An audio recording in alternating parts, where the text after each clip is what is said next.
আসসালামু আলাইকুম রহমতুল্লাহ বরকাতুহ।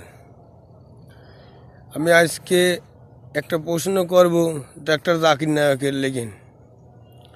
ডাক্তার জাকির নায়ক কোরআনে, বাইবেলে বা গির্জায় অন্য অন্য জিনিসে সম্পূর্ণ জিনিসের ব্যাখ্যা দেয়, কিন্তু আজকে উনির একটা কথা জিজ্ঞাসা করব যে উনি কি আমল করছে।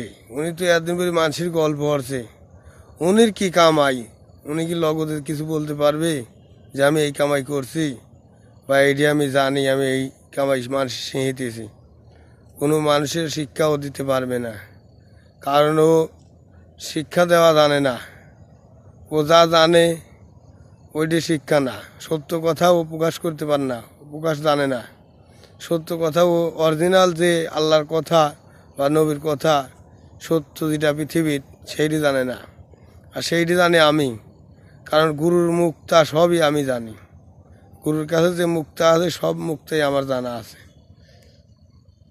আমার এই কথাগুলি সবাই ভাইরাল করে দিয়েন, আপনাদের সবারই কাজে লাগবে।